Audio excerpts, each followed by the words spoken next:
Hey, hey, hey, conscious leaders, a warm welcome today to yet another episode. You have now officially arrived to season 2, where we are talking about building a fortified future and bringing trust back.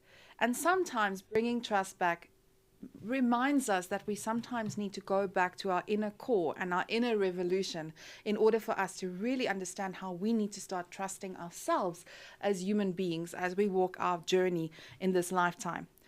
Today, with me, I've got Dr. Sane Ngidi with me, and we are going to unpack her story of how she has fortified herself through a very, very traumatic story that crushed every bit of her being over the past few years. And I want to state that the story that will be shared with us today is for Sanay to share with other people that might be going through a midlife crisis or going through a stage in their life where it just seems like there is no hope. This story, I can assure you, will bring you hope. It will bring you understanding that we all have something in common. And I'm absolutely privileged that I get to share the story on this platform with you. Thank you so much for joining us. Thank you, Carmen. All right. So, something I think you and I have spoken about quite often is this thing called the 40s. That's why I call it the fortified future. Because I myself have also gone through my fortification, and where everything that I possibly thought was going well did not end up so well in my life. And it's almost like the structures of your life breaks down, foundation gone, and now it's the inner renovation that needs to happen, this rebuild of your life. But also, more importantly, it's finding this new foundation, putting up new windows and making the rooms look pretty and breaking down walls. That is what this journey is like. And every single person will go through this in their lives. And as a numerologist, those cycles are in nines.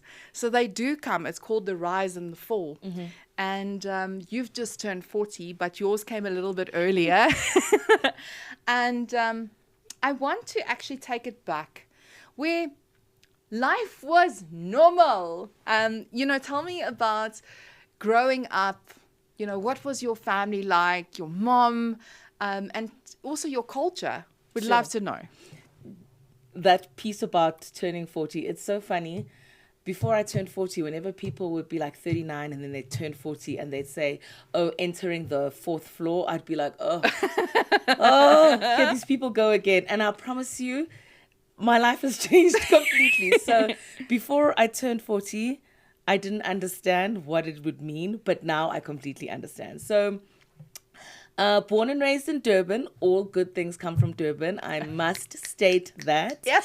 And I think I had the privilege to be raised by parents who, during a difficult time in our country's history, they themselves came from difficult backgrounds, but really worked hard to build the life that they have. So my mother started off as somebody who was giving advice and then became a guidance counselor. And from becoming a guidance counselor, bought a recruitment agency and effectively built that up from the ground. So if you can imagine just social worker to guidance counselor to running a Black-owned recruitment agency, I grew up with a vision of somebody who was fierce, somebody who broke boundaries. And in those situations, there are people in the family who are successful, who look after other people. And my mother was that person. So I was raised with lots of cousins. I was raised with my mother supporting other people. So part of my DNA is that, like, when you rise, you help other people along the way. And I think when I've had stumbling blocks, my mother's been the role model that I go to for advice. She's been the pillar of strength. So I count myself privileged for being raised by such a fierce woman, but also the lifestyle that my parents created and the strength that they've given me has told me that I can do difficult things, I can break boundaries, I can go into difficult environments that might not be suitable for me, but I can make those environments work. I absolutely love it. And it sounds like, she was really like in the spirit of Ubuntu. It's like, solving the problem of you know, people not having jobs right there in the family, in the core of it. But we're going to get into your career journey as well, and I really want us to dive into into your story and setting the stage. So you first of all, what was your pandemic story? Because some people have still not been able to get over the pandemic. What was your pandemic story? Oh my goodness. Sure, mine was pre-pandemic. So actually, before the pandemic hit, I was married, and the year before the pandemic hit, I spent that year grappling in my marriage, and we ended up separated. And we separated just before the pandemic started. So I think it's actually quite ironic that being in that space by myself was almost a rediscovery of myself during the pandemic, from having been married, living with my ex-husband, to now being with just my daughter, and having to rediscover who I was outside of that, because no one gets married to get divorced. So I think that was my pandemic story. And I listen sometimes to how other couples either survived or didn't survive the pandemic. I don't know what would have happened to me, but I think that was the right story for me at that point in time. Yeah, and it's such a probably a relief that you managed to do it beforehand and having time secluded almost to deal with that. But through the research that we've been doing, it shows definitely there's 8 trigger points that leads into the I almost would call it a spiritual awakening, or you can call it the dark nights of the soul. This where everything the rug gets pulled out underneath you, and one of them is menopause, and one of them is getting a divorce. Now, I want to ask you, going through a divorce, it's like a life that you've planned with somebody that you loved. You created a family. I don't think we as a society realize how traumatic that experience is. Talk me through that. I think for me, going through the divorce was mourning a life I had envisaged, So you plan, like, when you grow up, you've got these like ducks that you must get in a row, the things that you must do. And in 2012, I was really excited to be getting married, doing my PhD, in 2015 having my baby. So it kind of felt like life was absolutely perfect. So I think the anxiety that set in when my marriage wasn't working was, is everything falling apart? Am I a failure? And almost like an anxiety about like, what will my life be now? And I think looking back, what these few years have done is forced me to think about, what life do I want to build now, as opposed to the dream that I was holding on to. So it's shifted me into a space of being conscious about what I want to build for myself.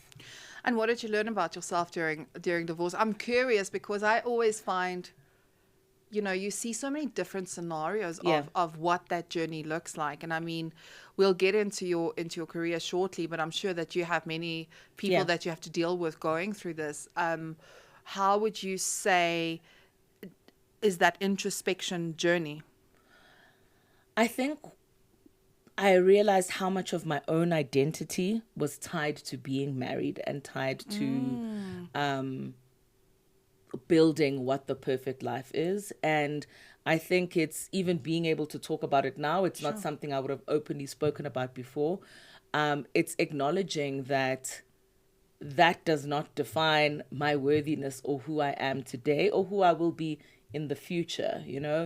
Gave it my best run, didn't work out, and I think it's the ability to forgive myself, learn from it, celebrate the things that I gained from it. Also, celebrate the fact that I co-parent amazingly with my ex-husband. Amazing. And take my own learnings from it. The big essence of it was, I am not a failure because I got divorced. Yes. That is like the essence of it. Yeah, and you're touching on something so valid, because there is such a stereotype where many women feel, I've gone through a divorce and now there's no hope, there's no future, and nobody's going to even look at me or be interested in me. And that, to your point, that element of worth. Yeah. And rebuilding your worth and rebuilding your confidence to even put yourself out there is a lot of work. It is, and it's also a realization of like how much value I had put, and society does as well, on being married. Do you know, like that like so much value of who you are is attributed to that, and it's like separating myself from that. Yeah, I mean that is so true. I'm reading a book, Woman Who Likes to Dance with Wolves. Every 10 pages I have to put it down and I go, oh my gosh, this is fascinating. And it talks about, there's a part that I read that really fascinated me, where women used to be so wise, and in the history of time, and all these fairy tales that we learn from, they would change over time through religions and people that try to change the narrative and change the story, and how it's changed over a period of time, and this inner revolution that women go through. It's a beautiful book, highly recommend it. But something that really fascinates me about that book is just recognizing as a woman, rediscovering yourself, and that you're not property.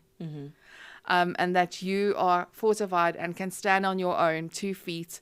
And yeah, I think there was many years ago where women would wear clothing on their backs, and the clothing that they wore was bought for them, that they didn't even feel that belonged to them. So I think this element of also being economically contributing to society, what a great example for your daughter to see you studying a PhD. Now let's get into that. So listen, let me tell you, this I did during the pandemic. I did my postgraduate diploma in management practice with Henley Business School. During the pandemic, with a syndicate. It was very rough. That is intense. It was very rough, and at that time everything was going wrong, and everything in my life, and it was 2 years of that, and then this thing and a syndicate. Anyway, hard work and so forth, but what I did realize is the pressure that it puts on your household. Yeah. It is not fun and easy, because you've got assignments to get in, you've got to understand and grasp things. Talk me through the PhD. What did you study? And let's take the story from there.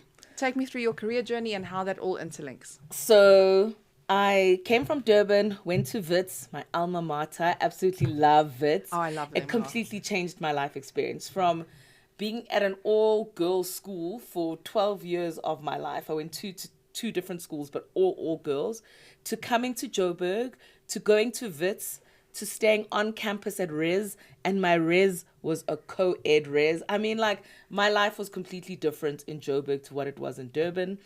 I studied, and I think education has been something that's formed a big part of my identity. I could never decide between psychology and marketing, so I majored in both, but ended up following the psychology route.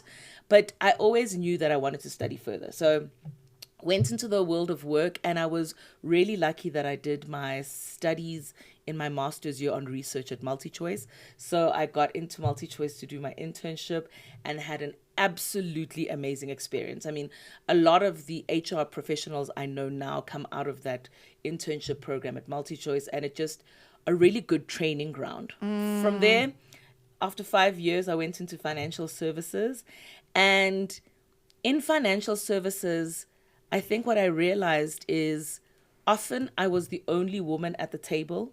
I was the only woman of color at the table, and I was always the youngest. Sure.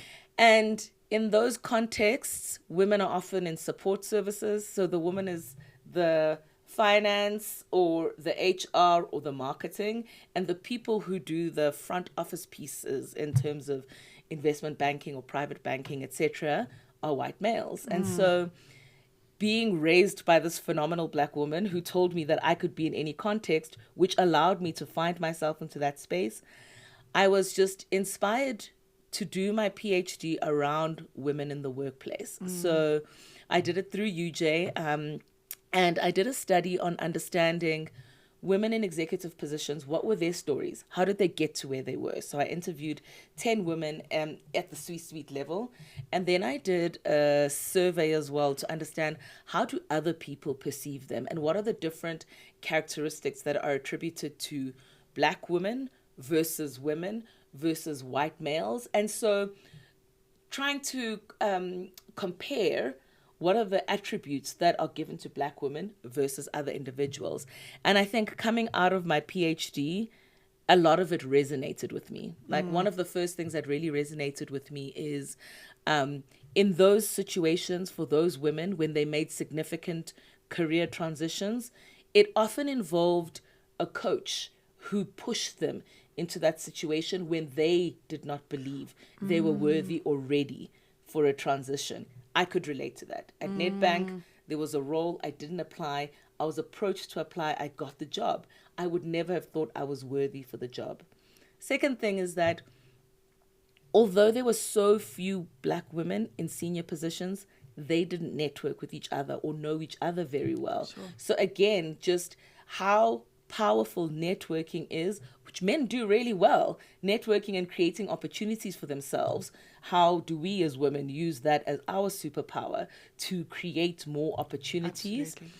And then being the only one in a senior role and a lot of pressure to be able to mentor and develop others, people take it in different ways. Some work extra hard to make sure that they're pulling other young women up so that there's more diversity.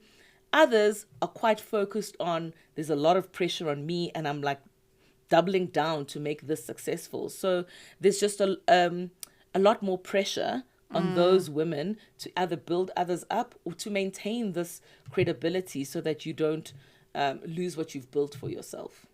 I find that very interesting because I've also heard a lot, and I really want to get to also to, you know, the journey and the 10 months that really shaped up your life. But I want to understand, because this conversation comes up a lot about especially women of color, how they are experiencing a bigger responsibility within corporate to maintain a certain persona. Please explain that a little bit more for the audience that we can have a better understanding. I think the challenge is finding yourself in a position where you are the only Black woman. You face the dichotomy of people questioning if you're really worthy to be in that position, right, or if you're window dressing. And then when you're in the position, you've got to work doubly hard to prove your credibility and worth. You have your own questions about your own worthiness, but you also have to dispute or dispel other people's perceptions of yourself. And then I guess there are people who are looking at you like, are you a team player? Are you pulling other women up? Are you creating other opportunities? Which is there space for all of us at the table? And how many of us can we build at the table?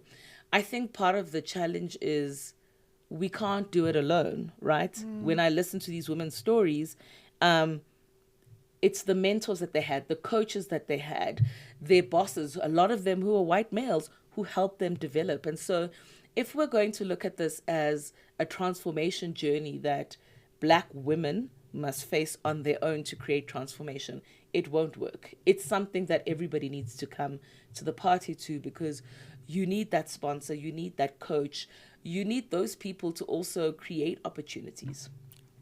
Sure. And it's so insightful. It makes so much sense, especially with, with BE. You can sometimes, you can hear conversations. There's a lot of bias around it. So I can understand the huge responsibility on women of color on their shoulders. I do want to say to you, asked about the PhD journey itself on a personal level. Yes.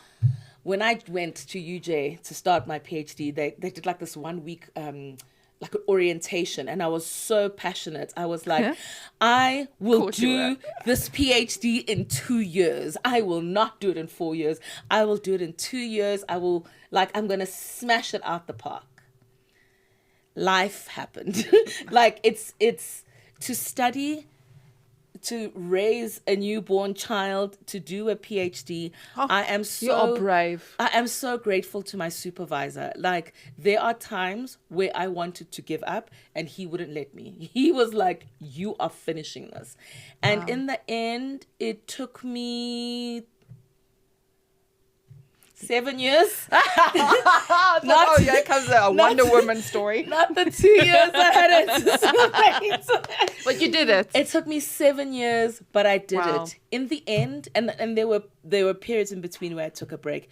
In the end, I was waking up in the morning, going to work, coming home around 6 p.m., having dinner, sleeping, waking up at 11, doing my PhD until 2 in the morning, rinse, repeat, rinse, repeat. I was doing it on weekends. In the end, it was just grit. It was grit. And sure, when they say your supervisor is with you on the PhD journey, it really is the journey for both of you. So, Wow. yeah. So talk me through that 10 months that shattered you. So, it's actually quite a crazy way in which it started, right? So I was at the point in my life where I had received this amazing job, and I was going to join the Gates Foundation. And towards the end of 2021, we got a phone call that my dad had been ill. He'd been ill during the week. They were worried about him. And then they sent him to the hospital on Friday. Now, the backstory is that my dad had had prostate cancer before, but for the year before that, the year leading up to that, he had said he's clean, everything is fine. And so we were not worried about that at all. Went into the hospital on the Friday. My sister and I were still talking about traveling to Durban. And we got feedback that we need to get to Durban a lot sooner. I remember I was actually in my bedroom with my friends in the room with me as I was packing, and I was like, I don't know if I'm packing to go home for the weekend or if I'm packing for my dad's funeral. Like I don't like it Sure. was just, and I got the phone call right there and then, and doctors don't call you. My dad had passed away. My mother at the time had Alzheimer's. So I had about 3-4 years leading up to that of preparing for my mother's death. So that I was kind of ready for. My dad's death completely knocked me. I hadn't wrapped my mind around my father dying because he seemed fine, etc. Went home, did the funeral. I think what was great then was I hadn't started working at the Gates Foundation, but the director I was going to support actually phoned me to pay condolences, and I thought, wow, like I haven't even started and they're being so supportive. That was the start of the crazy 10 months. So that was, my dad passed away at the end of 2021. And then 2022, 2 months later, my dad's sister passed away, my aunt Mbali. And then 2 months later, my uncle passed away, Temba. My aunt Mbali had health issues, so it was difficult. But again, at least there was still a sign. It's so weird now. Like, I hold on to the fact now that there's like a sign somebody might die. You know, like it gives you a reprieve or a chance to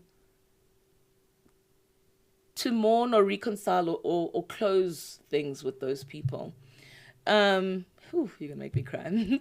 And then my uncle Temba passed away. My uncle Temba was living in my parents' home. It was in the evening.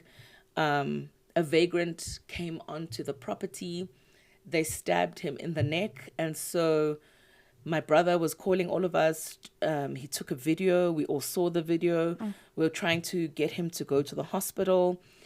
He didn't make it. By the time the ambulance came, he had passed away. And I think what happened to me progressively between like December and like May, in that period, you go through the process of planning the funeral, the mourning, etc. But I was falling apart internally. And I thought that I could cope, but it took me time to realize what an impact that had Of on me. course. I remember for my uncle's funeral, my sister came to my house and she literally stood next to me and said, "Pack your suitcase." I think that's how emotionally I was, just like another funeral. And Sure. June that year, I took a break. I had to admit defeat. I had to admit that I needed help, that this had gone beyond just sadness to a point where I was not able to cope and I needed a break from my life. And that was really hard. Again, coming back to that notion of failure, having to say, guys, I'm not making it. I'm not making it. I need help, and I don't need baby help. I need real help. And being able to step away from my life and get that help.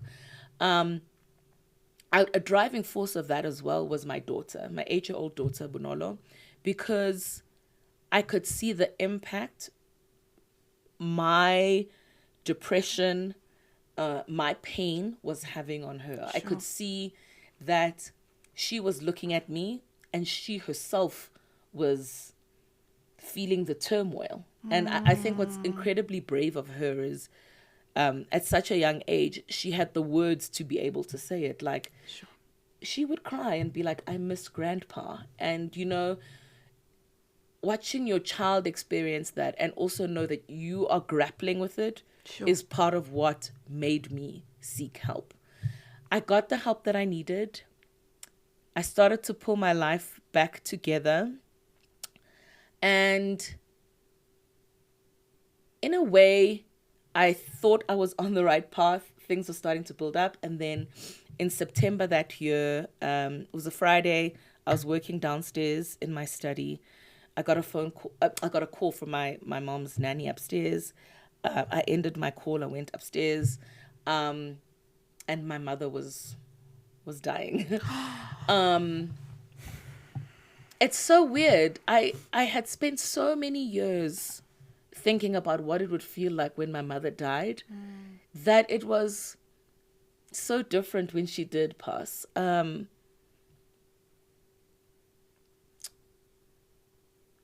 I was incredibly grateful that it was in my home, that my brother and I were with her through that time.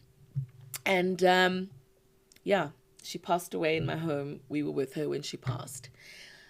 It felt completely different to the other deaths. It was seeing my mother. Okay. Are we getting tissues? It was seeing my mother no longer in pain. I had watched my mother lose herself, lose us over time, not know me, not know my daughter. So her health deteriorates. So my mother's passing was incredibly painful, but I felt a sense of relief for the pain that she was in. And closed out 2022, just a completely changed person. And I had the opportunity at work. We've got an event that happens every May. And one of the things that they do at that event is have a session where staff get to come and tell their stories. And I had witnessed it the year before, watched it online, and I'd seen the safety created and how people felt they could vulnerably open up and share their stories. And so I went on stage and I told my story. I never thought I would tell the whole organization my story. Right. Stand in front of them, be bare, be emotional. But I think that piece of it was part of my healing. That telling my story was me tearing down the mask of I'm fine at work and allowing other people to see that I'm not fine. I'm really not fine. And that it's okay to not be fine. It's okay to ask for help. And I was taken aback by how many people reached out to me and said, my mother or my father has Alzheimer's, or, oh my gosh, I had a really rough year. And I think that that has helped me get to where I am today. It's given me permission to speak about it. I don't think I would have ever stood in front of people and said I have depression. Do you know? I for a long time that was something that was just for me. And now it's no, we all go through difficulties. It's naming it, getting the support you need. That's the important part. Yeah, and also putting one foot in front of the other. I mean, Every single day, constantly. I mean, like, here is some tissue.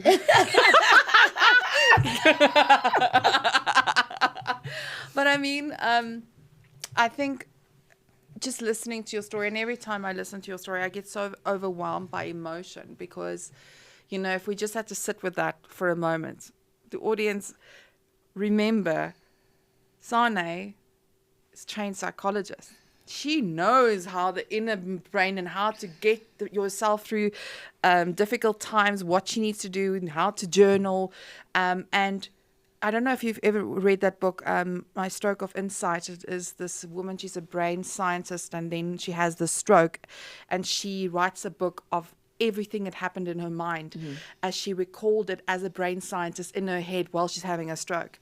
And I think to myself, what was that inner dialogue, that inner journey like, being a trained psychologist and going through probably the most traumatic time and having a career where you have to be strong for everybody around you and support and hold them through their transitions and what they're going through. What was that like? Sure. I think we mentioned this earlier that like the shoemaker's kids have no shoes. I'm always surprised by like how I can have such great coaching conversations with people. Then I'm like, I should coach myself. Like I should really apply these skills on myself. I think I was so in it. Like I was so emotionally in it. I was so deep in the depression, so deep in the pain, that even my asking for help was realizing that I can't do it on my own. It was a sign of desperation. And I think you can intellectually have the tools, but when you are in the trenches, in that deep, like difficult space, it's quite different to be able to use those tools on yourself. And I think what other people think also like really plays on your mind. I had just started a new role. They were incredibly supportive, but I was thinking like, am I proving myself within my new role? I want to show up a certain way. And so the dichotomy of I want to show up and I don't want to let people down with also I'm struggling and I need help. Balancing that is also very difficult. I think I can speak for myself and I'm sure other people do as well. We often put the needs and priorities of what other people need ahead of ourselves to our own detriment. And as hard as it is, learning to say, there's a boundary here, I need a bit of space, I need a bit of help, has been the hardest thing, but the most empowering thing. You know, something that's just coming to mind, you know, we've heard of many research studies or, you know, in our different cultures where some people don't go to psychologists or it's not accepted norm to see a psychologist. You have to go to the minister or to the pastor. I mean, what is there a difference in what that journey could be like for a person that doesn't get the help from a psychologist? I'm not saying that one's wrong and one's right, but I mean, what is your perception on people that think that going to a psychologist is a bad thing? I did it all. I used all the tools in the toolbox. Gotcha. I did not think that the Western tool or the traditional tool is better than the other. I said, anything anyone will give me, I will take. So I was seeing the psychologist and the psychiatrist. On the other side, I was doing traditional things with my family, seeing inyanga of the family. there was this incredible sense of just wanting to get to the root cause of the pain and everything, and using whatever mechanism is available. So I can safely say that for me personally, I don't have a bias. I used it all. I mean, in our culture, when you give thanks or when you have umsebenzi or you do something, we slaughter, and then you get ispandla, which is from the animal that you've slaughtered, and you wear it around your wrist. And in my culture, you wear it until it falls off, so you can't take it off. And I was wearing his panther. I mean, I would never have been that girl. Never. That's just not me. I was that girl. I went overseas with it. I went to Amsterdam with it. I was just done. This Love it. is where I am in my life at the moment. And my healing, my getting to my root, that became more of a priority. I love that. And, I almost feel that we're moving into a time as well, especially post-pandemic, where people are really, like, even the cuisines that people are eating, people really want to get back to their roots. And I think there's something so beautiful and so powerful about really embracing where you come from. And there's something so powerful and comfortable about that. But I mean, your story doesn't end here, right? Yeah. You go now and you do this massive talk, and you're busy, and then what happened next? So at the end of last year, I think there's a misnomer. Let me take a step back. I think there's a misnomer that, like, when you build your life and you get to a good place, you think it'll stay like that for a while. Yes. So like, sometimes I feel like I talk about what a rough year 2022 was as if it will stay there. But it doesn't. It doesn't. Life doesn't look at you and be like, well done, you got through it. That's all the hurdles we've got for you. We're done now. So true. So at the end of last year, I went to the theater with a friend. And as we were leaving the theater, there was a little bit of a ramp, like a baby ramp. And I slipped on the ramp and I fell on my butt. I was like, "Ooh, my butt is sore," but okay. Continued, went out. Then I woke up the next morning. I was like, "No, man, this is not a baby fall. Let me go to the hospital." Went to Sane Ngidi clinic with my partner, and they run all the tests. And then the doctor comes in. She asks him to step out. So now I'm like, and then the doctor says to me, "Women of a certain age, once you are of childbearing age, we automatically run a pregnancy test. You're pregnant." Wow. I actually don't know what happened in that moment. I think I was borderline hysterical. Like, I was crying and holding her, but after, it was the sheer shock of it. It was the sheer shock of, like, how am I pregnant? And she's like, based on the test, you look like you're 5 weeks pregnant. You're fine. Did you know? I was like, no, I did not know. But I've got a daughter. I've always wanted another child. I tried for a while. I couldn't fall pregnant. So this was like a surprise, a beautiful surprise. I was happy. Once the hysteria had left my body, I realized I was happy. My partner came in. He was incredibly happy. Started planning the journey, started the doctor's appointments. And then I lost the baby. I think, we were at a music festival in Pretoria, and also that really sucks when you're away and you can only see your gynae like 2 or 3 days later, and you feel the process starting. And yeah, I lost the baby. I'm sorry. I think I didn't know. It was a whirlwind. I didn't know I was pregnant. I found out I was pregnant. I lost the baby. It took me like such a long time to wrap my mind around that and actually mourn that. And I kept saying, no, I'm okay. And then eventually I had to actually mourn it and be like, no, I'm not okay. And it also made me realize that I really want another child. Wonderful. Yeah. Wonderful. And you're trying? Trying. Enjoy that moment. That's the best part. Just keep on trying.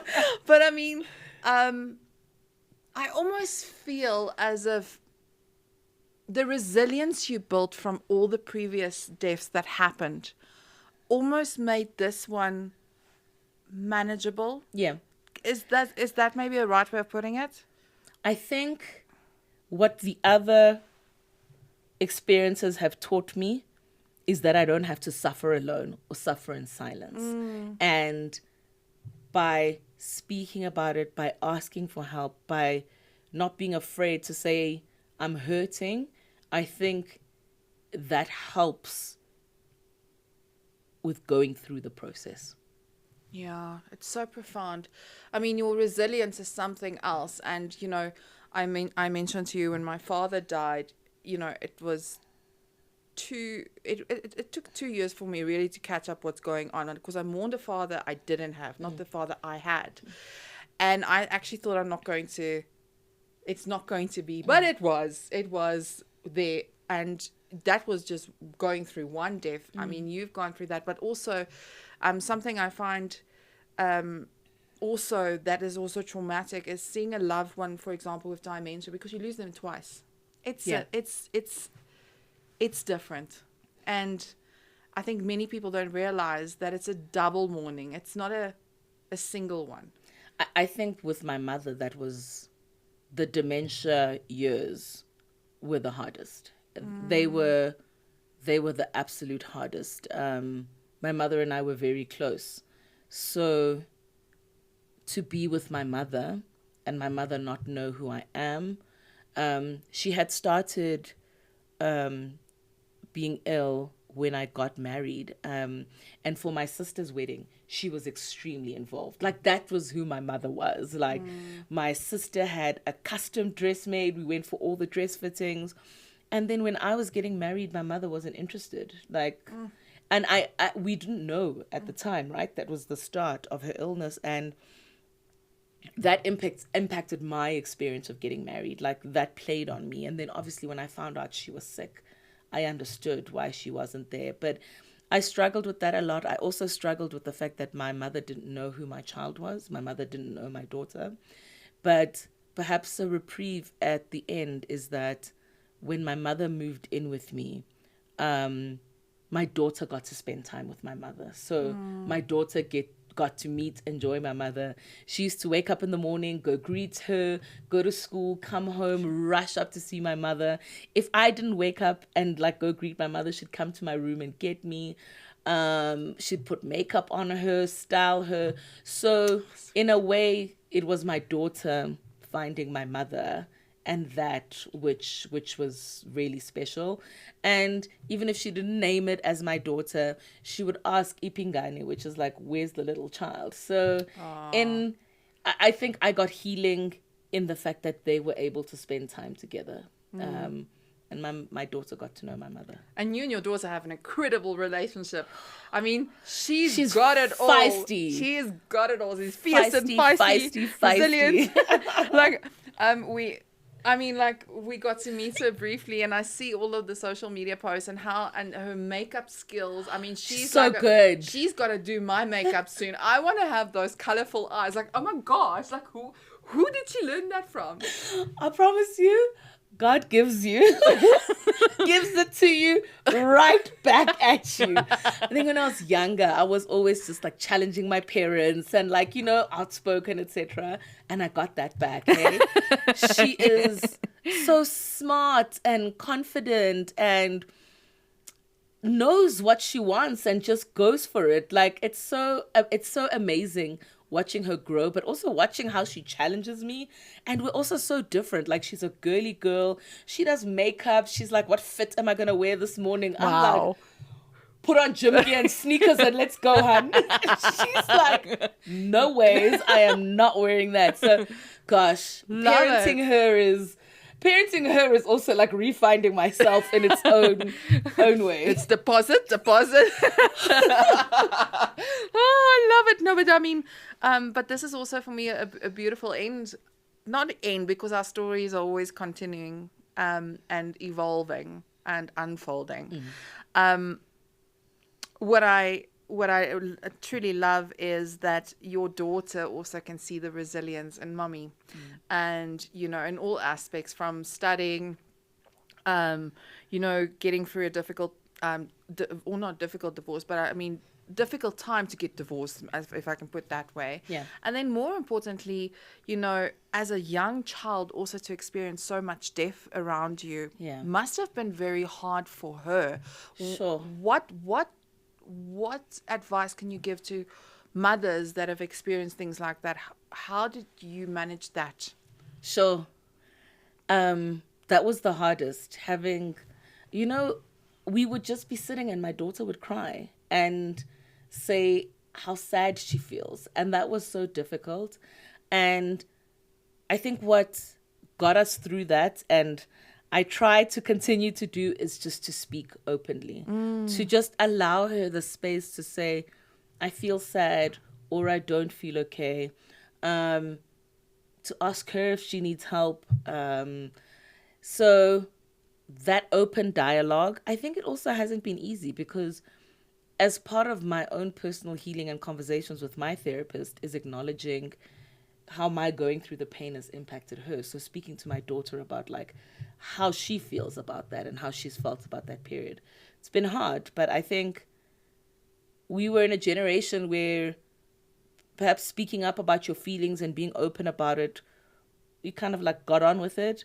And I'm trying to create the space where we can speak openly about things, so that it's not like us where I'm talking about my childhood in therapy now, as opposed to having had the opportunity to talk about those things with my parents. Wow. But it's incredibly hard, because it's also a mirror to yourself sometimes of things that you don't want to see. Yeah. But I want her story to be different. I want her to have different opportunities. I love that. Something that I really learned from you throughout this experience is this undefined era, right? It is this era of, you can't name it. It doesn't have a lot of excitement in it. It's almost, you have to sit with that pain and you have to sit with that emotion. And I think once you recognize you're going through this undefined era, I think one of the other things is the integration. Yeah. Like getting a little bit better, making sure that you do, because I mean, when you pull yourself out of society, when you've gone through a depression, it's very hard, and I don't know if you've experienced it, but it's very hard to put yourself back into the room and to have the same conversations you used to have with your friends and you used to have with people. It's almost like you have to relearn those skills. Did you find that there was some integration elements that you needed to work on? I think I always lived in the black or the white, but not the gray. So it was either I was good at something or I wasn't. I was doing something or I wasn't. And I've had to learn to give myself a little bit more grace. And I think what it's made me do is reflect on my life and be like, why am I doing this thing? Am I doing this thing because of what it looks like externally, or am I doing this thing because it really brings me pure joy? And so I think it's made me hone in on trying to discover what really makes me happy, what makes me healthy holistically, and focusing my energy more on that. Previously, I think I focused more on achieving my goals. I think now it's shifted a little bit, and it's, am I happy? Am I healthy? Am I in a good space? Are the things that I'm doing rewarding me, enriching me personally?